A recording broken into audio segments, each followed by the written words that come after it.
Hi friends! ఈరోజు నేను పద్మపురాణం అందలి మాఘపురాణంలో 10వ అధ్యాయాన్ని మీతో షేర్ చేసుకోబోతున్నాను. ముందటి అధ్యాయం యొక్క వీడియో లింకులు కింద డిస్క్రిప్షన్లో ఇస్తాను, తప్పకుండా చూడండి.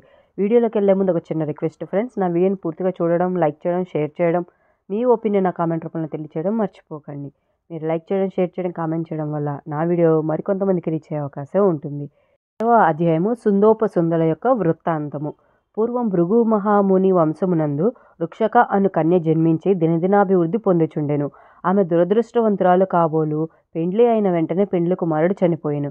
రుక్షక తన దురదృష్టమునకు దుఃఖించి విరక్తితో ఇల్లు విడిచి గంగానది తీరమునకు పోయి ఆశ్రమం నిర్మించుకొని శ్రీమన్నారాయణను గూర్చి తపస్సు ప్రారంభించెను. ఆ విధంగా చాలా సంవత్సరాలు ఆచరించటం వలన అనేక మాఘమాస స్నానాల ఫలం దక్కెను. ఆమె మనోవాంఛ తీరు సమయం దగ్గర పడినది. ఒకనాడు ఆమె తపస్సు చేసుకొనుచు ప్రాణాలు విడిచెను. ఆమె చాలా సంవత్సరాలు వైకుంఠమందే ఉండి తర్వాత బ్రహ్మలోకమునకు పోయెను. ఆమె మాఘమాస వ్రతఫలము కలిగిన పవిత్రురాలు అగుటచే బ్రహ్మదేవుడు ఆమెను సత్యలోకములో దేవకార్యములు తీర్చుటకు అప్సరస స్త్రీగా చేసి తిలోత్తమ అను పేరుతో సత్యలోకమునకు పంపెను. ఆ కాలంలో సుందోపసుందులని 2 రాక్షస సోదరులు బ్రహ్మను గురించి ఘోర తపస్సు చేసిరి. వారి తపస్సు యొక్క ప్రభావమునకు బ్రహ్మదేవుడు ప్రత్యక్షమై, ఓయి మీకేమీ కావలయనో కోరుకొనుము అని అనగా, స్వామి మాకు ఇతరుల వలన మరణం కలగకుండా ఉండనట్లు వరమివ్వుము అని కోరగా, బ్రహ్మ అటులనే ఇచ్చి తిని అని చెప్పి అంతర్ధానమాయెను. బ్రహ్మదేవుని వరం పొందిన ఆ 2 రాక్షసులు మహాగర్వము కలవారై దేవతలను హింసించిరి.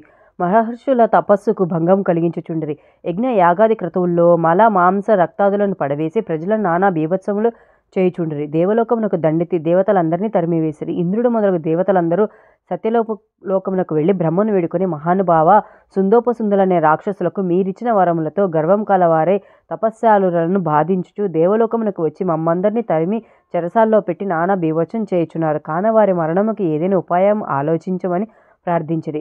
బ్రహ్మ దీర్ఘంగా ఆలోచించి తిలోత్తమను పిలిచి, అమ్మాయి, ఈ సుందోపసుందులను రాక్షసులకు ఇతరులు ఎవరి వల్లనూ మరణం కలగదని వరం ఇచ్చి ఉన్నాను. వారు వరగర్వంతో చాలా అల్లకల్లోలం చేయుచున్నారు. కాన నీవు పోయి నీ చాకచక్యముతో వారికి మరణం కలుగునట్లా ప్రయత్నించుము అని చెప్పెను. తిలోత్తమ బ్రహ్మదేవునికి నమస్కరించి సుందోపసుందులు ఉన్న అరణ్యమునకు ప్రవేశించెను.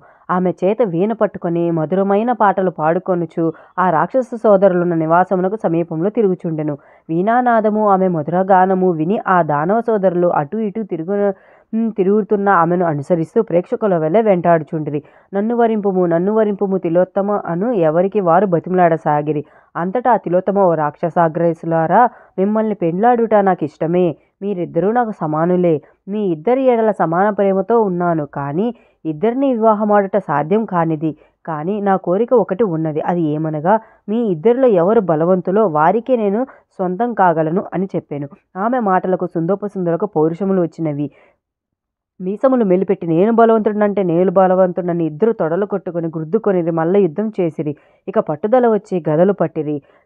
మద్దరాల నెత్తిరి. దెబ్బకు దెబ్బ కొట్టుకొనుచుండిరి. వారి పోరాటము 2 పర్వతములు ఢీకొన్నట్లుగా ఉన్నది. మేఘాలు ఉరిమినట్లుగా అరుచుచూ భయంకరంగా యుద్ధం చేసిరి. గదా యుద్ధము తర్వాత కత్తులు దూసిరి. ఆ కత్తి యుద్ధంలో ఒకరి ఖడ్గం మరొకరికి తగిలినందున 2 తలలు తెగి కిందపడినవి.